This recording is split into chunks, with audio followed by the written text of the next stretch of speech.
Dr. Peterson, Jordan, thank you so much for that. A lot of the way in which the debate has been conducted here in Cambridge on free speech has been rather dry, in fact. It's been heated, but quite dry, quite arid. We've been thinking a lot in philosophical terms and been talking a lot about Milton and Mill. But what you've done for us tonight is show us the existential power of being able to speak freely. That if we care about well-being, we care about psychological flourishing, and we care about what Aristotle called eudaimonia, happiness, well-being, flourishing, then we should prize truth and the free pursuit of truth above all else. Now, the time has come for discussion, for Q&A. This is what we like to do here. In fact, this is what it's all about.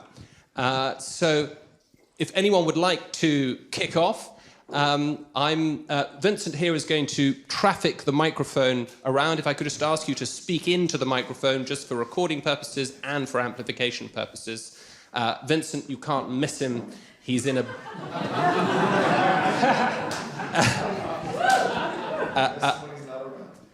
bone white suit in the middle of a Cambridge November.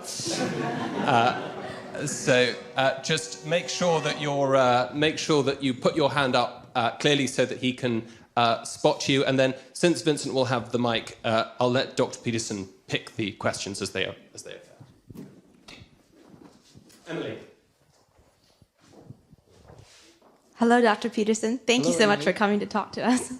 So I have a question. It's sort of personal. So I've recently become convinced that I'm called to work either in politics or at least in the public intellectual space. And I want to do that because I really love my country and I want to try to help preserve the values that have been at the foundation of our country. But I'm worried that I'm going to be seduced by the lust for power, and I was wondering if you had any advice for how to fight the lust for power. Well, that's kind of a germane question altogether, isn't it? Because part of the cultural battle that we all find ourselves enveloped in is partially due to the claim that there's virtually nothing other than the lust for power. And, I would say, fair enough in some limited sense, that bears directly on your question, because you see that as a temptation that might be powerful enough to bend and distort you as you attempt to make your way through, let's say, the halls of power. Well,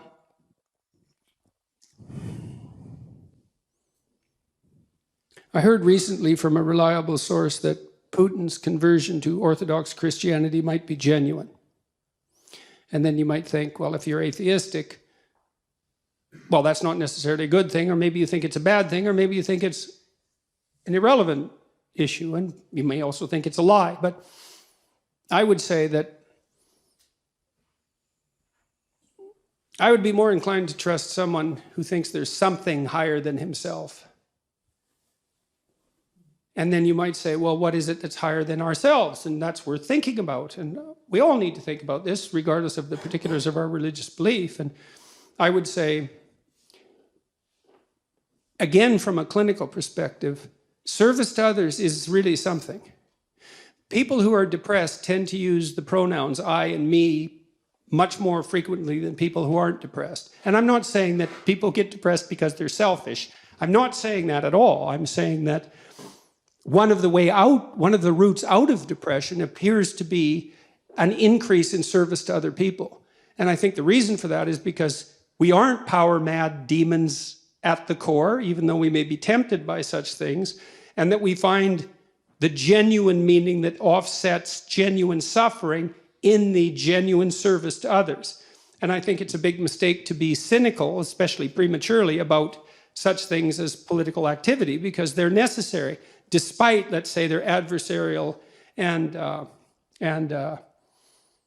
party-centered nature, partisan nature. You have to be clear about what you serve and why. And that has to be held higher always than mere victory, mere operationalized victory or instrumental victory. And it's a very, very difficult thing to negotiate, particularly because in the political realm, in some sense, you have to defeat your enemy, right? Because you have to win the election and the other people have to lose. It's a binary choice. But so often I see in partisan discussion the proclivity to assume that all the ill will and malevolence resides on the other side of the chamber. And that's a big mistake. And you could think about that more deeply too, is that we all need a place to place the existence of malevolence. Right? Because malevolence clearly exists, and we all suffer from the weight of malevolent history, right? Because even the grounds we walk on here, which this is a remarkable and wonderful place, I mean, English soil is soaked with blood, just like the soil of every place in the world. That's part of the human heritage, and all of us bear the marks of that conflict in some sense in our souls, partly because of the possibility for us to engage in that, but also partly because part of the reason we're here in all this privilege is because of all that catastrophe. Well, the best way to localize that malevolence is inside you, right? And to remember that the enemy that you're fighting with, the greatest enemy that you ever fight with, is in your own heart. And that'll also stop you from confusing that true source of malevolence, let's say, with your mere political enemies. And that isn't to say that you won't encounter malevolent behavior, although most of it in the political sphere, as it is everywhere, most of it is more ignorance than malevolence, although willful blindness certainly plays a large role. And so you need to know what it is that you're serving. And I would say one of the ways to do that practically, or a couple of ways to do that practically, is you need a good team around you, the people you really trust and who can watch you, and who do it with a certain degree of impartiality, and who are disagreeable enough to talk to you when you do something wrong. So you need trusted advisors. And then the other thing I would say is you really need to listen to your constituents, because they will tell you what the problems are if you listen to them. And if you really listen to them, well, then you'll have your feet on the ground, which is where they should be, and you'll know what the problems are, and you will win elections. Because what people really want from their leaders is to be listened to, and then for those leaders to articulate what they've heard in the halls of, let's say, influence and power. And so if you know those things, if you know you need to listen, you need to get in touch with the people you're representing as regularly as you possibly can, and mostly to listen. I knew a man in Canada who started a political party, which is a very difficult thing to do. And not only did he start it, but he rode it to sufficient success so that he became the leader of the opposition in Canada within about 10 years. And I asked him how he did that, because it's like, well, really, how did you do that? That's actually really hard. And he said he would go out from constituency to constituency and make his stump speeches, but what he really liked was the Q&As, because people would tell him what their problems were. Then he knew what the problems were. And out of the dialogue would also emerge the answers that the audience found compelling. And so not only would they tell him what the problems were, but they would tell him the answers they would like to have what instituted to solve those problems. It's the same thing that comedians do when they finesse their acts in front of live audiences before they practice them in front of a large audience. They tell jokes, and the audience either laughs or they don't. And if they laugh, then you keep that joke, and if they don't, you throw it out. And soon you're just as funny as the audience can possibly manage. And it's the same thing. You can also do that in a dark manner, by the way, which is what Hitler did. So he could utter terrible things and wait for a response and collect those. And so then you become the embodiment of the shadow of your people.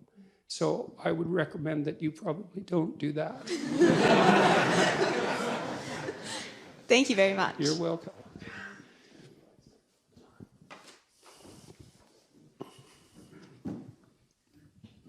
Thank you, Dr. Peterson. My question is, what does this listening posture look like over time?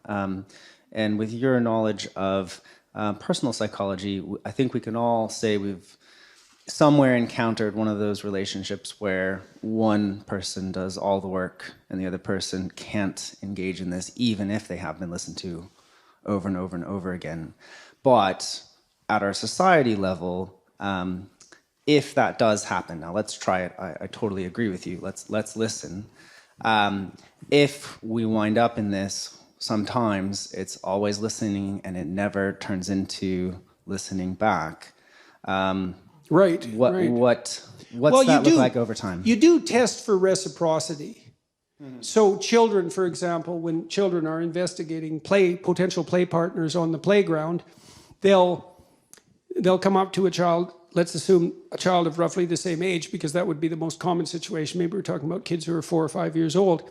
And they'll throw out a play gesture that's rather simple, so maybe that a 2-year-old could manage. And then if the person manages a proper response, then they throw out a little more sophisticated gesture. And if the person responds appropriately, then they ratchet up to just above their developmental level. And then they play like mad at that level, and that'll make them friends. And so partly what they're testing for there continually is whether there's something approximating reciprocal altruism, right? It's tit for tat in the positive sense. And I would say that, well, we know there's actually a literature on this, which is quite interesting. This is also something very practical to know, and I'll get to another practicality here.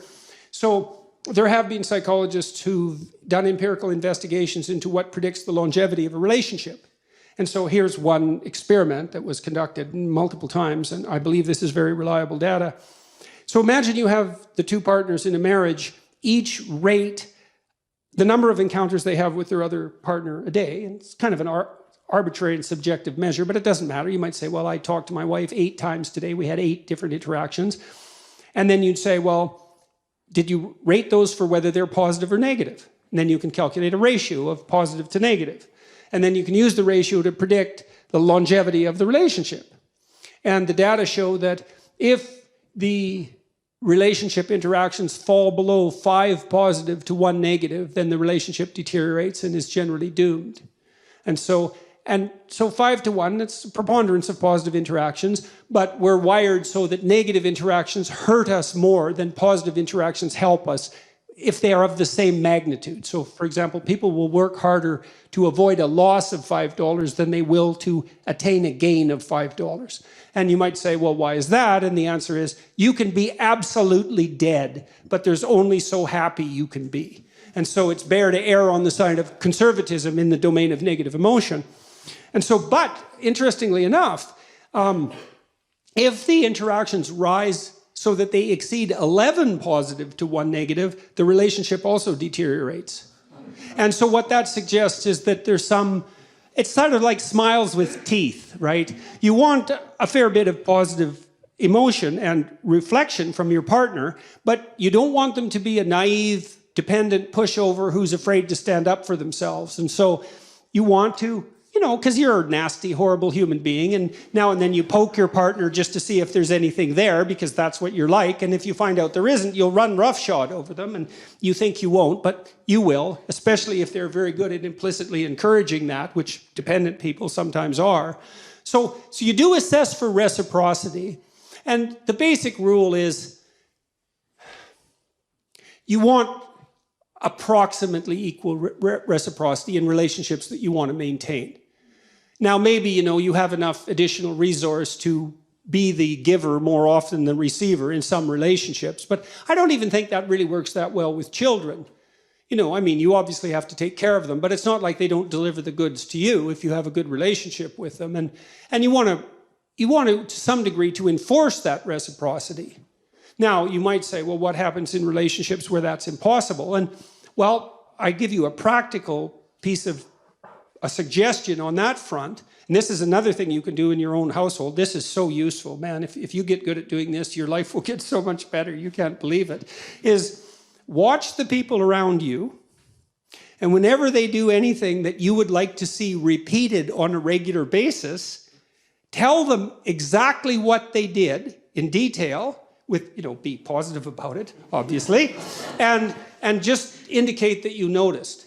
And because I saw this when I was grading student essays, and so I taught this seminar for a long time, and I was trying to teach kids how to write. They were in their 4th year of university in the honors psych program. You'd think they'd bloody well already know how to write, but they didn't.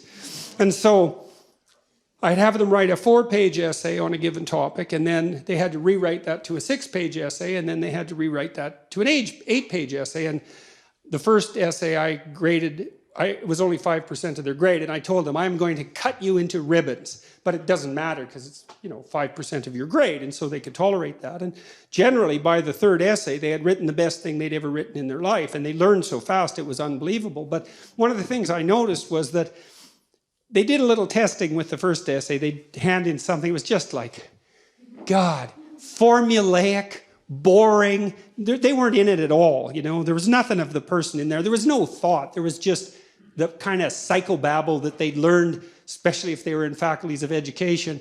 And it was dry and dull, and everything about it was wrong. And so those are hard to grade, right? It's like, what's wrong with my essay?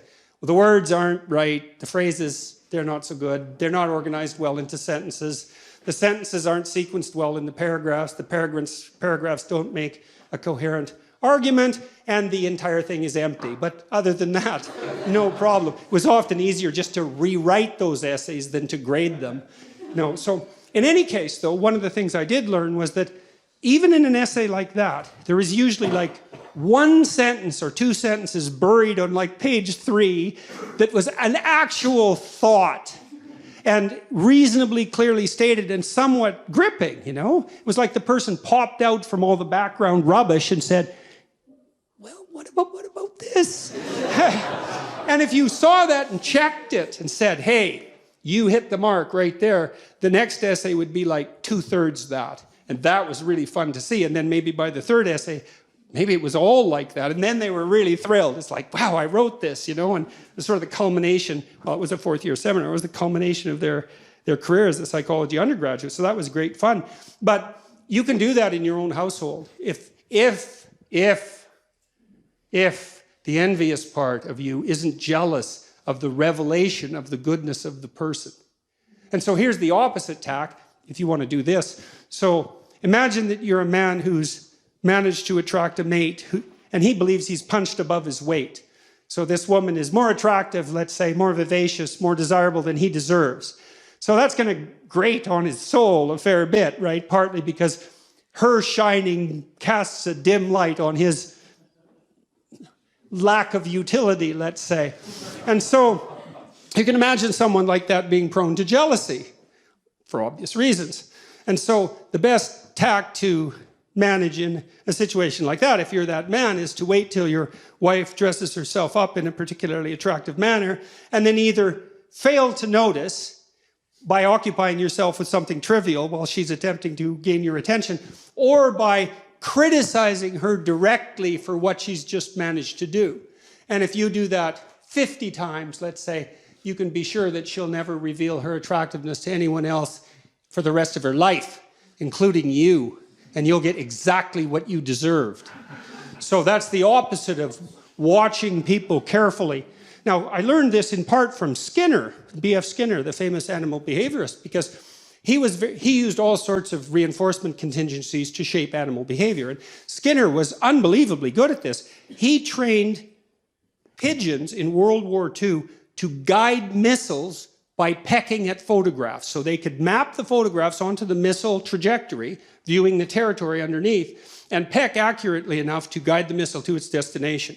That was discontinued as the technology for guided missiles developed, but Skinner could do that. And, you know, we think pigeons, well, they're not that bright. It's like, they're smarter than you think, pigeons. That's why they can live in cities. That's not easy for a bird to pull off, you know. It's not their natural habitat. And so, but Skinner, although he would use punishment, technically speaking, which is the application of a certain amount of pain, or threat, which is the use of anxiety, but what he believed was most effective was reward. But it required a tremendous amount of attention. So, for example, if Skinner was trying to train a rat to climb up a little ladder and then across the ladder and then maybe do a pirouette and come down, which he could do with no problem, he'd wait, he'd just watch the rat, and then when it got close to the ladder, he'd give it a food pellet. Now, his rats were starved, by the way, down to 3/4 of their normal body weight, so they were pretty eager to work for food. It's not something you necessarily saw in the methodology section of the papers, but, and that's not a critique of Skinner, it's just an indication of how simplification takes place in laboratory experiments. But in any case, he'd wait for the rat to get near the ladder and give it a food pellet. And soon the rat would be hanging around the ladder quite a lot. And then now and then, just more or less randomly, the rat would put a paw up on the ladder. Food pellet. Well, then the rat would hang around the bottom of the ladder with paw up. Well, if he did that continually, through observation, he could get the rat to do pretty much anything that you could imagine a rat could do, and then maybe some things you couldn't imagine. And this isn't a manipulative technique, by the way, although it can be used that way. It's not effective unless you do it with a certain degree of wisdom. You want to think, well, what do you want in your house? How about peace, tranquility, happiness, and humor? Something like that. It's not a bad first pass approximation. And you got to get that in your head. It's like, do you want that, or do you want the delights of endless martyrdom? Because you have to make a choice, and you might think, I wouldn't pick martyrdom. It's like, really? Really? You wouldn't, eh?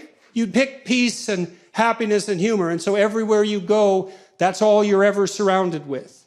It's like highly improbable. So don't be so sure you're aiming up.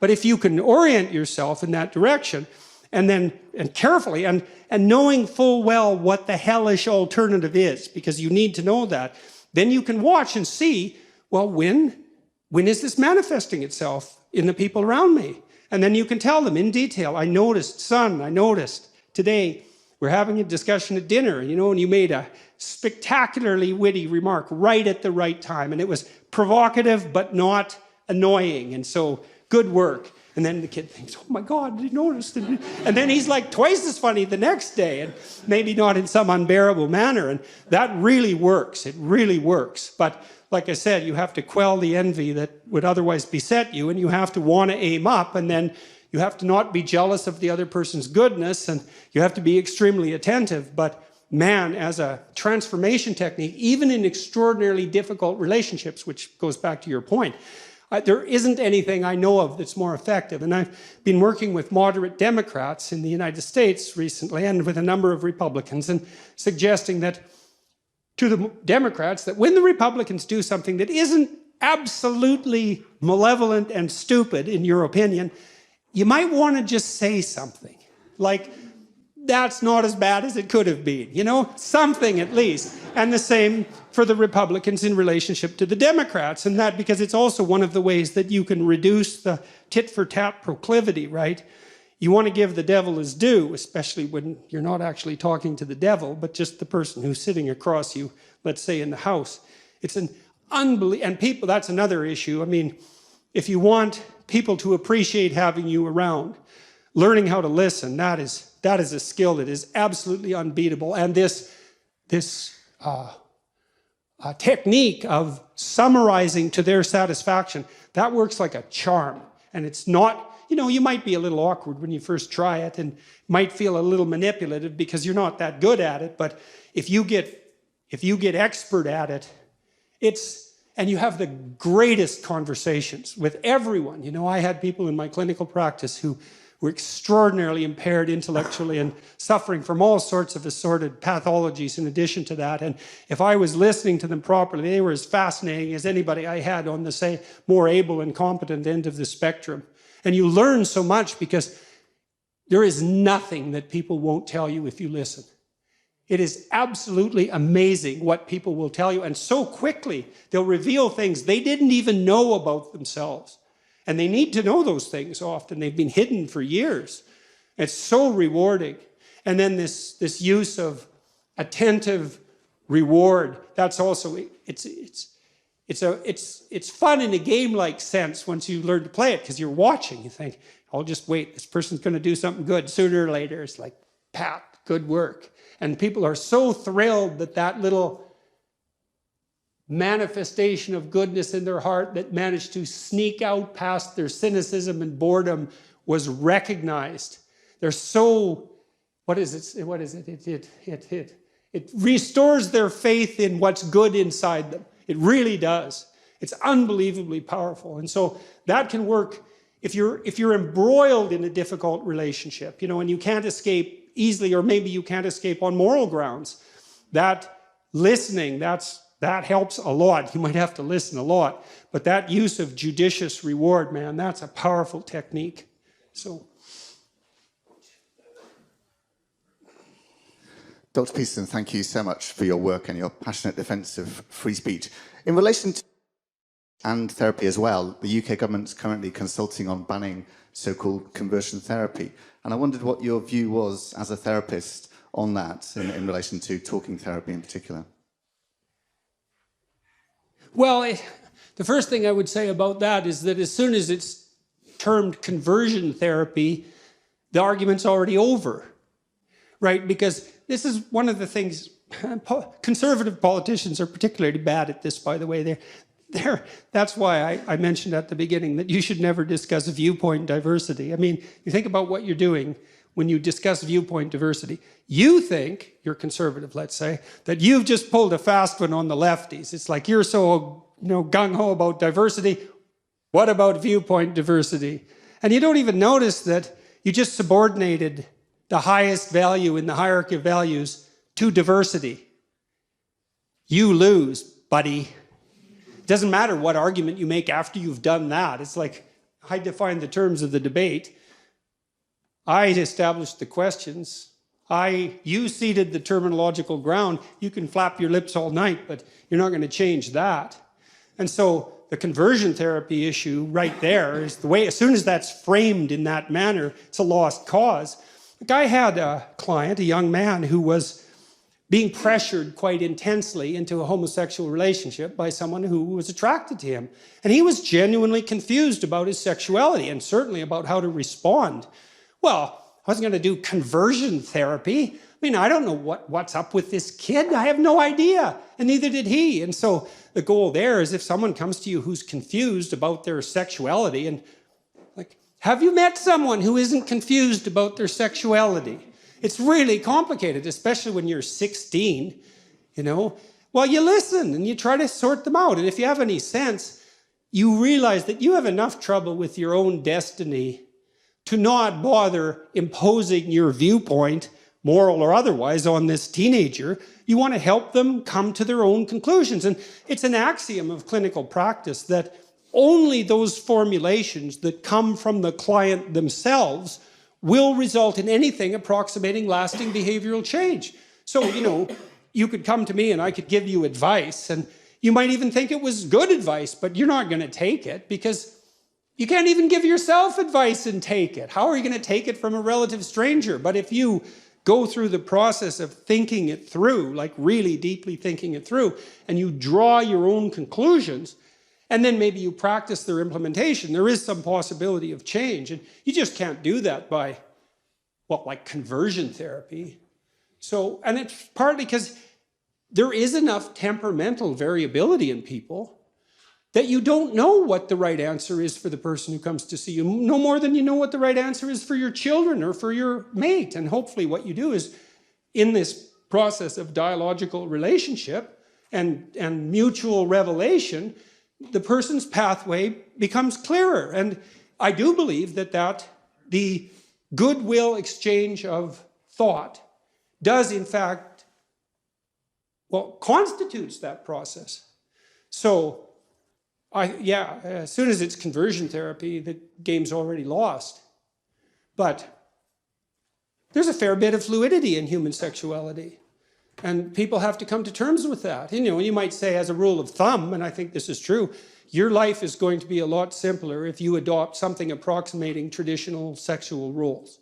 And so you step outside of that confine at your peril. But it might also be your necessity. Who's to say?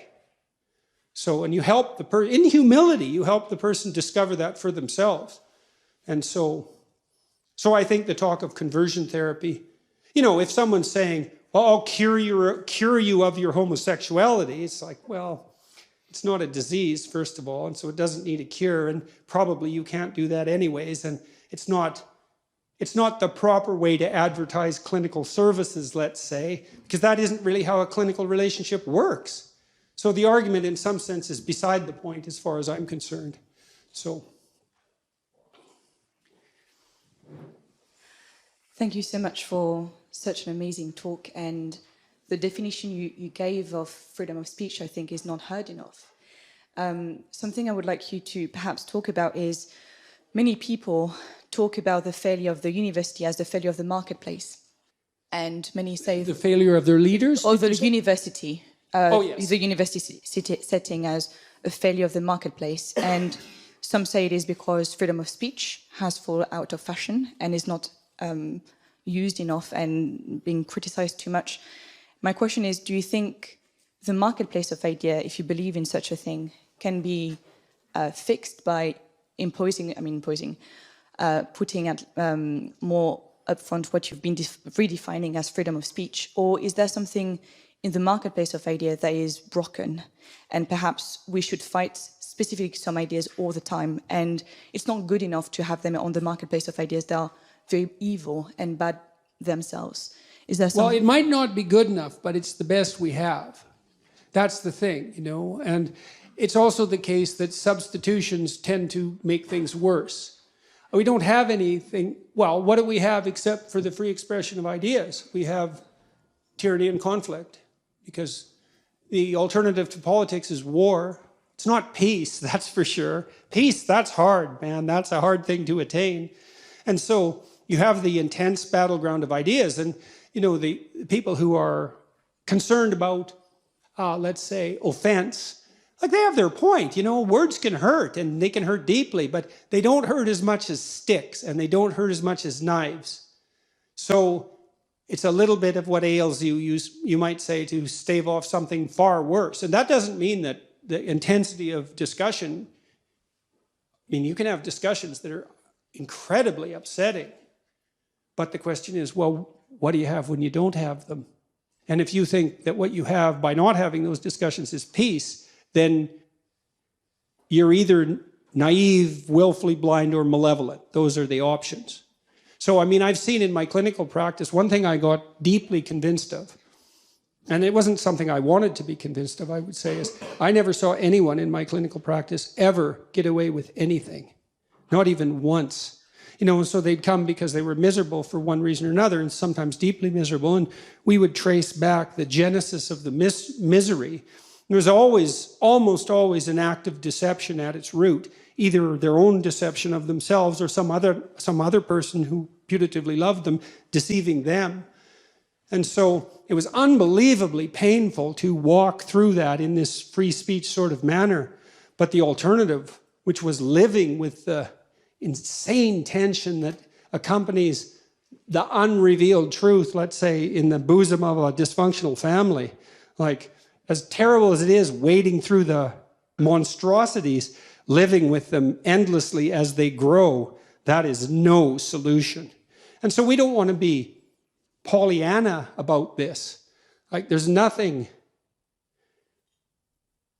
Free speech does not lack savagery.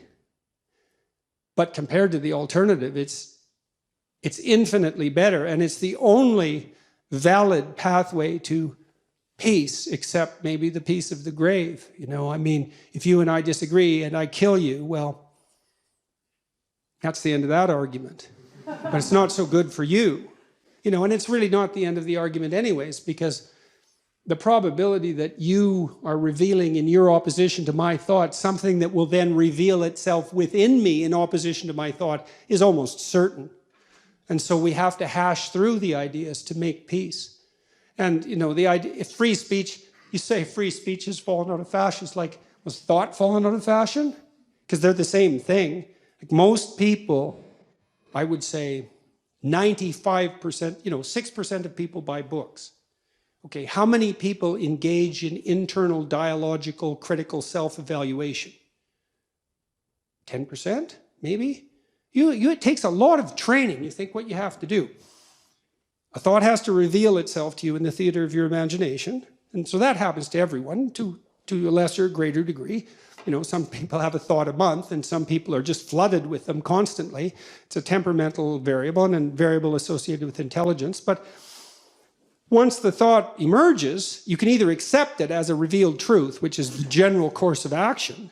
A thought occurs to you, and because you're a naive thinker, you just think, well, that's how it is. But let's say you're a bit trained, you can divide yourself into two avatars. One takes the pro side and one takes the con side, and you can have the debate internally. But you have to be unbelievably highly trained to do that. Now, all of you people, or the vast majority of you, do that as a matter of course, but don't be thinking that's the way people work, because it isn't. Most of what passes for thought, and I'm not being cynical about this, and I'm not looking down on people. All people have their talents and their abilities, and some people are good at dialectic thinking. Some people don't have that skill particularly. The way that most people think is by talking. You know, and you see this if you have a close relationship with someone perhaps who isn't as intellectually inclined as you. They'll be pondering something and they'll sort of offer a thought in a questioning sort of manner, and it's an invitation. It's like, well, I thought of this and I'm kind of scared of it, or I'm doubtful about it, and what do you think of it? And then you play the role of what would otherwise be an internal avatar, and they play the opposite role, and maybe you switch, you know, from time to time if it's kind of playful, and you evaluate the thought. Well, that can't fall out of fashion. It's like, that's like reading a map has fallen. We need to get somewhere, but reading a map has fallen out of fashion. It's like, well, we're not going to get anywhere then, are we? Because that's how you get places. And there's no, that's why I said earlier, freedom of speech is not just another freedom among freedoms, and it's certainly not another right among rights. It's certainly not, and that right is certainly not granted to us by the social contract or a derivative of government fiat. That's an absolute misapprehension, which is why I think as well that there has to be something like, for atheists and believers alike, a divine hierarchy of value outside the political process to which the political process refers. And one of the wonderful things about the English common law tradition is it's grounded in such a metaphysical reality such that we have all the rights there are, except those that are expressly forbidden to us by the common law tradition. It's like, yes, good work, English people. So, you know, as opposed to French civil law, let's say. So, because there you're granted the rights by the state, and that's just, your rights are not a social construct. That's just simply not the case. It's not the case psychologically or physiologically for that matter. So. Hi, first of all, I'd like to just say thank you for having the courage to pursue the truth, and I'm very proud that you're Canadian, especially since truth has been so fraught lately in Canadian politics. My question is, what would you say to someone who has been through a traumatic experience and wants to avoid the culture of victimhood that encourages people to identify with their trauma and capitalize off of being the most victimized person? Okay, well, there's two things that I addressed there. People say this courage, they talk to me about my courage fairly frequently, and that's not right exactly. I just learned to be afraid of the right thing. And I really mean that. I mean, I saw in endless repetition in my clinical practice and in my own private life, when my eyes were open, the consequences of not saying what was true. It's like whatever hell you might fall into by opening your mouth when you have something to say that isn't popular, it's nothing like the hell that you're going to envelop yourself in if you lose control of your own tongue and mind. And like I said, in my clinical practice, I never saw anyone get away with anything even once. And so all you have in a situation like that is what is the truth. Now, you know, of course, you only have your approximations to the truth, but that's better than nothing.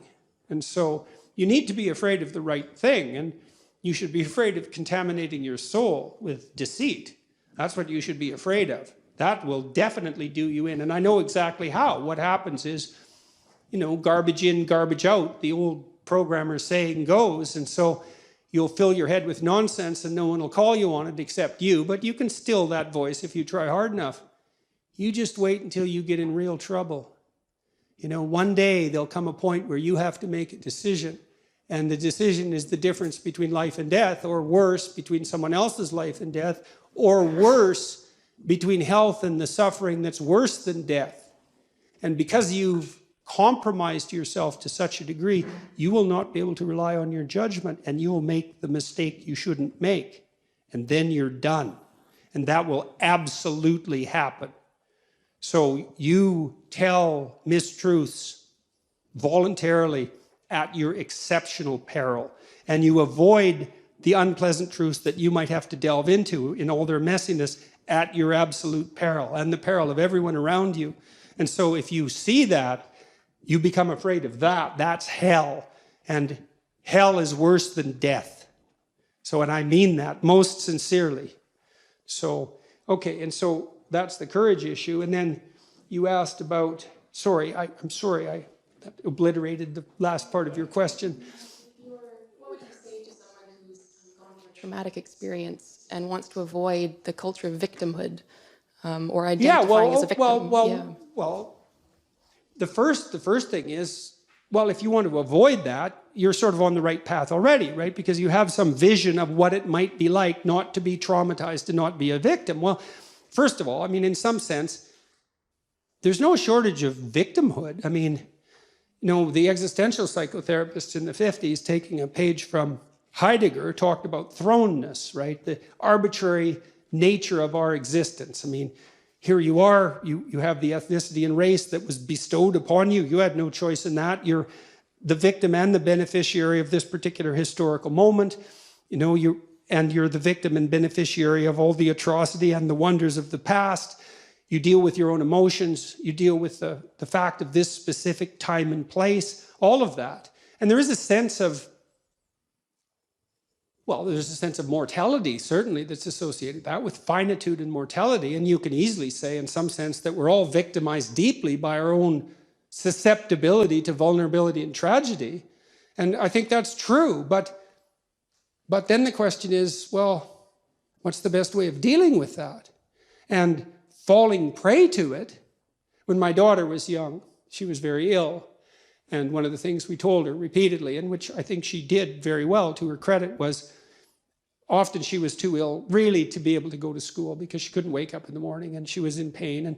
But she needed to go to school. And well, one of the things we told her was, don't use your illness as an excuse, right? Because you're already in trouble, kid. You know, you got your problems and they're serious.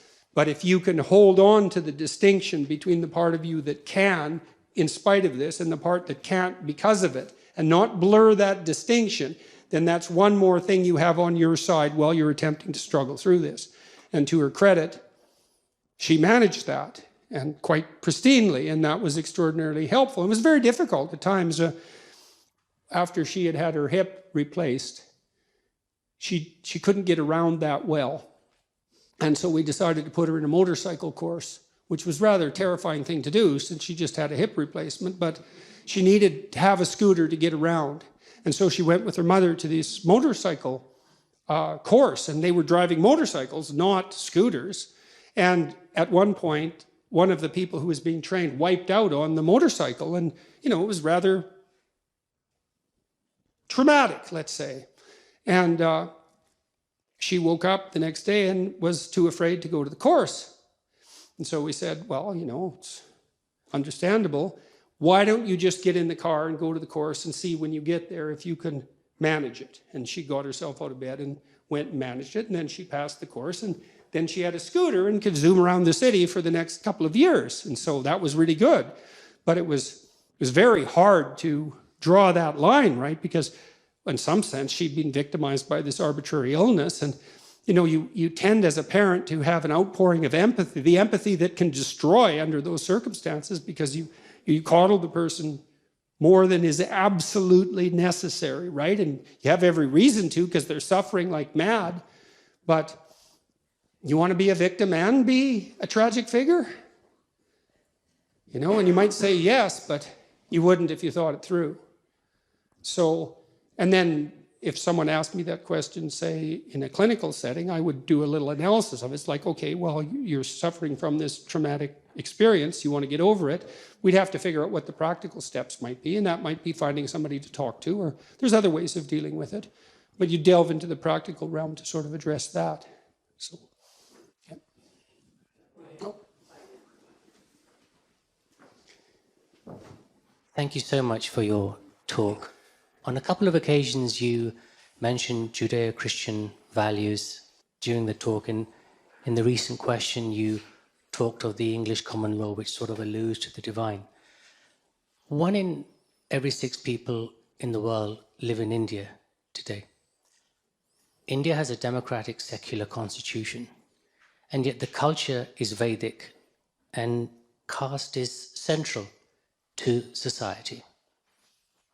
How would you speak about the freedom of speech into a culture that has that in its faith and beliefs, and at the same time, in certain fringes of the political movement, certain radical ideological movements, there's a belief that these freedoms are a Western import. So how would you healthily speak into that culture about upholding the freedoms? Well, the first thing I would want to do if I was doing that, practically speaking, is I would like to talk to as many people who hold those particular views as I possibly could to find out why they think the way they think. You know, when they say that it's a Western import, well, what do they mean? Because in some sense, it is a Western import. I mean, India has a body of laws that at least in part is derived from the English common law tradition. And so it was imposed upon or introduced into that culture. Now, it took to a large degree. And I don't believe that you can import a propositional structure without the underlying imagistic ethos and behavioral proclivity. It just won't work, right? Because the infrastructure, so to speak, isn't there. And so the fact that it has worked, at least to some, well, I would say some remarkable degree, because India is really a remarkable success story, indicates that there is some correspondence between the English common law tradition, which emerged gradually and in some sense incrementally and organically out of the will of the English population, and it matches the same strivings and proclivities that you might find elsewhere. I would also say that the relatively radical comparative economic success of states settled by England in its history of colonization, let's say, also points to a decent fit between the English common law tradition and a whole variety of other cultures. Now, that doesn't mean the match is perfect. And so, to some degree, the argument is correct. It's imposed, at least as a set of propositions, but it's incorrect because I think it reflects something that's fundamental at the level we've been discussing today. But if I was trying to mediate those disputes, and I've been having increasing numbers of conversations with people on the Islamic side of the world, trying to do exactly that, is the first thing I want to do is listen a lot, because I don't know what, I'm so ignorant about such things, I just don't know what people actually think. And so you can't begin to address a question like that till you find out why those who stand in opposition to your claims, let's say, why they think the way they think.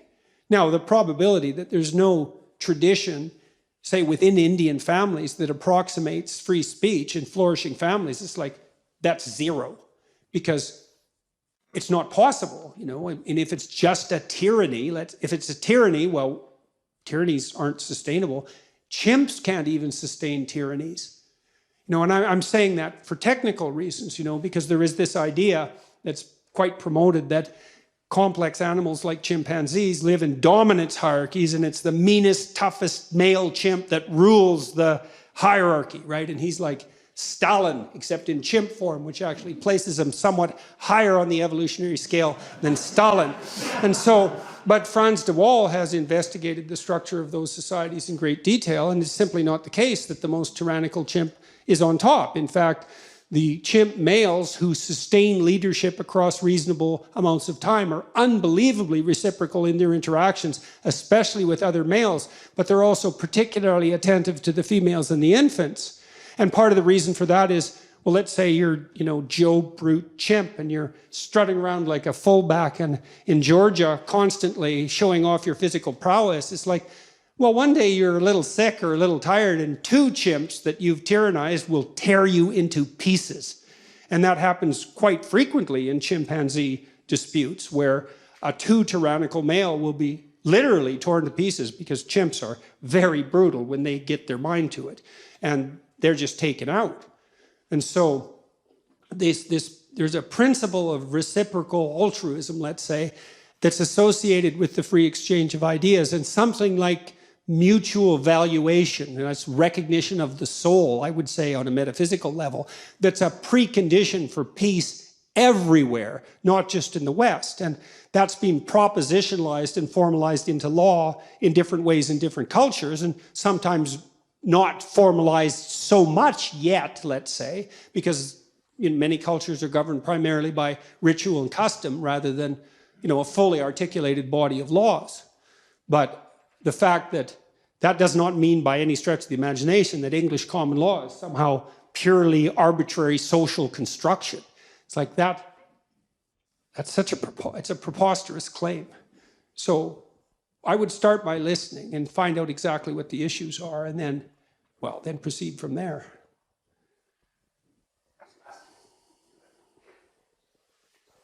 Thank you so much, Dr. Peterson, for what you've given us this evening. You've spoken now in a very complimentary way about English common law, and I'm very pleased to hear it. But freedom of speech is something novel, largely, in our civilization. You just have to think about how dissenters and Catholics were treated in this country not too long ago. You couldn't go to this institution if you were not a communicant of the Anglican Church. I'm not an Anglican, but I sympathize with them, because if you've got something good, you want coercive and directive measures to protect that thing.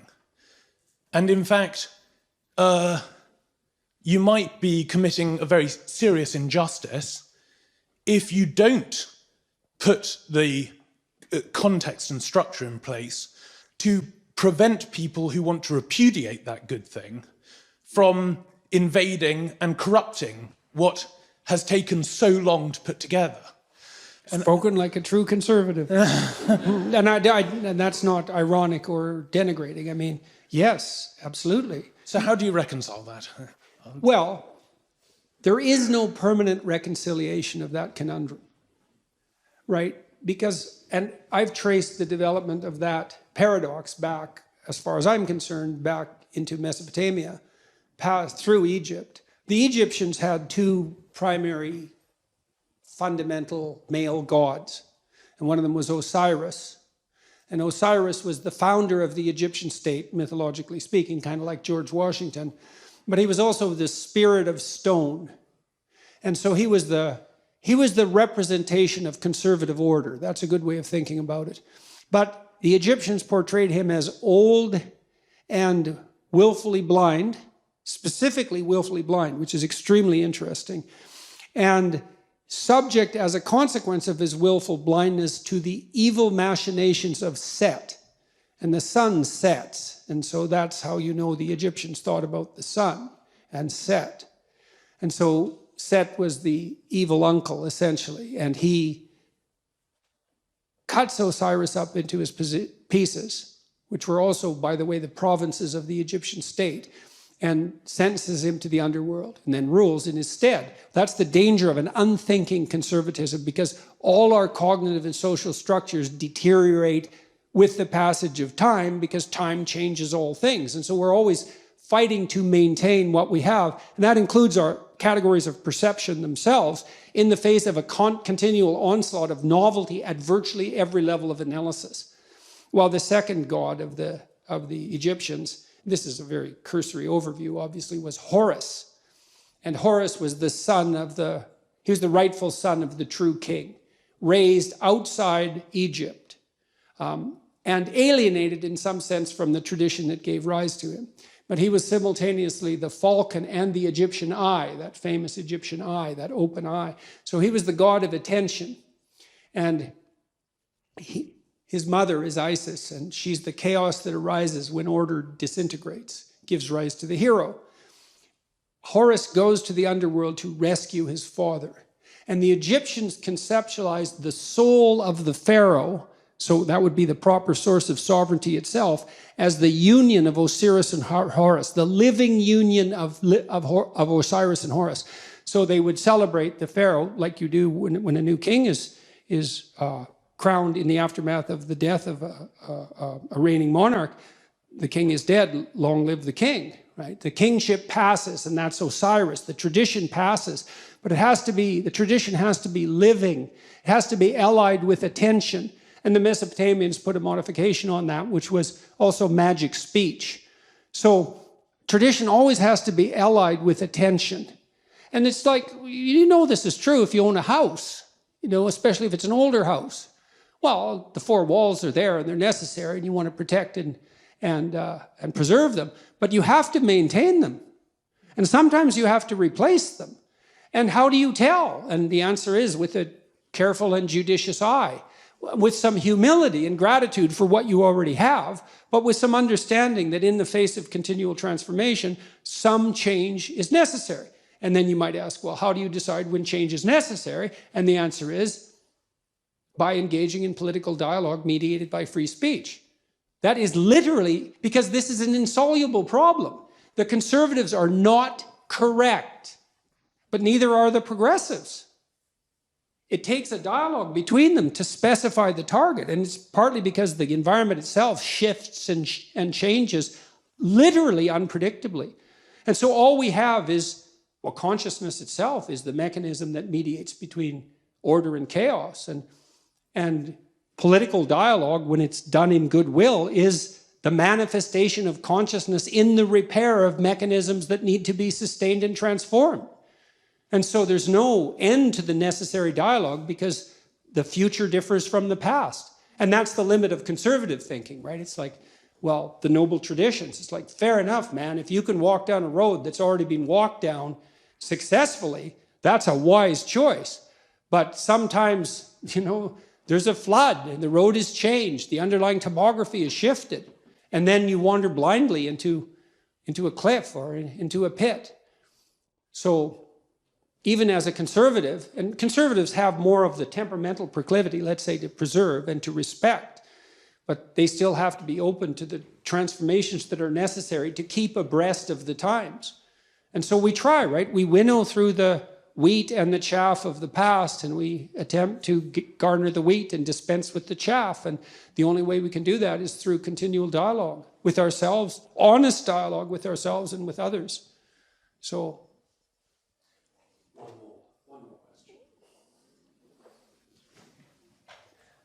you speak about the concept of the soul. Do you associate this with any psychological constructs? Not any psychological constructs that are more valid than the notion of the soul. No, there's, I would say, what we mean by soul is something like animating spirit. And you might say, well, what's a spirit? And, well, that's actually rather easy to answer. So when a child of 4 is playing house, let's say when a child of 4 is playing house, she acts out the role of the mother. But acting out, that's a strange thing, right? Because she doesn't literally duplicate in her actions or her perceptions in the game what she observed her mother literally doing. So, for example, she didn't go into her mother's bedroom when her mother awoke and watched her turn her head in a particular way to awaken and count the number of blinks so that she could mimic that in her play. And, you think that's absurd, but it's not absurd if it's just mimicry. It's not. It's unbelievably sophisticated. So what the girl does is she watches her mother manifest maternal behavior across a vast array of instances, and she integrates that with the image of the mother she's received from all the books she's been read and all the little movies she's watched, the Disney movies and so forth, and she abstracts out the animating principle of the maternal, and then she embodies that in play, and usually with a little boy, and that's practice for what's going to come later. It's unbelievably sophisticated, and she's embodying a spirit, and the spirit there is the abstraction of the central animating principle from multiple embodiments of its manifestation. And if you think children can't do that, well, then you don't know anything about children, because they do that all the time in their pretend play, which is a necessary precursor to healthy psychological development. And so part of what we refer to as the soul is the presence of that spirit, or maybe even the capacity of embodying such spirits. And it's very difficult to know how deep that goes. I had a vision at one point of all the men in my life who've been particularly influential in a benevolent way. And you think, well, just the mere notion of the idea that there could be a benevolent way that would unite the acts of benevolence across a series of men, that's all comprehensible to you. You take that as a matter of course when you say that there are such things as good men, and you can identify them, right? Something stable about whatever is good across multiple manifestations of incarnation, let's say. And I saw that transform into the Father person of the Trinity as the embodiment of that benevolent spirit. Now, I don't have any idea what that means metaphysically, because who does? But that that spirit manifesting itself within is certainly part of what we refer to when we talk about the soul. And you can see that shine through people. I mean, it's part of what gives someone charisma. It's part of what elicits the instinct to imitate in you. You know, when you see that even in simple things, when you see a remarkable athlete do something incredibly athletic to put the soccer ball, the football ball through the net, to score the goal, and everybody leaps to their feet in celebration of that, well, that's a celebration of the divine capacity to hit the target dead on. And it grips you at such a low level, way down inside your soul, that you're compelled to your feet to cheer, and you don't even know what you're doing. But you enjoy it, that's for sure. And that enjoyment is also a sign of the depth and utility of that response. You see this in all the things that people do that are, you know, so-called popular entertainment. It's unbelievably sophisticated. The soul is participating in that in the fullest extent. And, you know, you can say, well, there's no necessary use for the religious terminology. It's like, well, until you come up with a better word, there's plenty of use for it, because it's a very complex and deep phenomena. And to, you know, just cast it into the realm of superstition in some casual manner it's just not helpful. Not in any possible. It's not helpful scientifically. It's not helpful ethically. It's not helpful existentially. Try treating someone for a while as if they don't have a soul. Just really, I mean it. Just, you know, treat them like a deterministic machine, if that's your belief. Really act it out. You'll be like the most hated person in town in about 15 minutes. Well, I mean, what do you make of practical evidence like that? I mean, you interact with people as if they're free souls capable of choosing between good and evil. That's what you do all the time. And maybe you can addle yourself out of that by some ridiculous rationalist ideology, but that just means you're kind of a gabbling fool, and it's just going to make you trip over things you don't even notice in all of your social interactions. And you tell me, I don't care how you think philosophically or ideologically, you bloody well know that what I just said is true. So, and that's true even when you're interacting with an infant or a small child. It's true when you're dealing with someone who's elderly and virtually incapacitated in every way. You still see that divine spark, for lack of a better term, and we do lack a better term, by the way. You see that everywhere if your eyes are open and if you're willing to see it, and to the degree that you're responsive to that, then your actions are guided by love and your words are guided by truth. Thank you very much.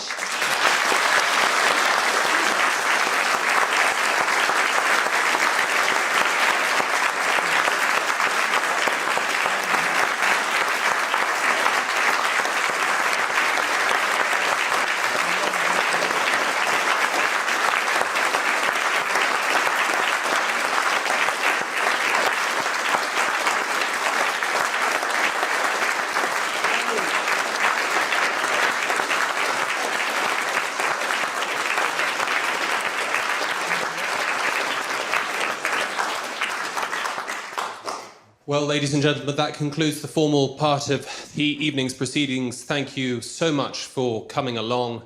It would have been so easy for our speaker tonight never to set foot in this university ever again. It would have been the easiest thing in the world for him to go to any of the other hundreds of universities that would have rolled out the red carpet and had him back after his marathon bout with all sorts of difficulties over the last 2 or 3 years. And I think it's a testament to the caliber of his character, his generosity, and above all, his graciousness, that he was willing not only to come here and speak to us this evening, but to spend the best part of 2 weeks with us, opening up all his views to scrutiny, to criticism, to debate. Arif and I have been going at him pretty much all morning, and he's got more of that to come. And this is just a slice of some of the engagements that he's going to be undertaking here. And I think it's quite remarkable that he's got that kind of resilience, stamina, that raw authenticity that has moved and changed the lives of so many. So it's been a great privilege for me to be part of this, and I hope that the same is true for you. Thank you all so much for coming. I believe that Colin Hewlett here will be taking photos with Jordan, as he may be tempted to come out, so you won't have to fumble awkwardly with your iPhones, and I'm sure he'll be around for a few minutes just to speak. If you would be cognizant of his time, but I'm sure he'd like to say hello to as many of you as possible if the last few days walking around the streets of Cambridge are anything to go by. Thank you all so much.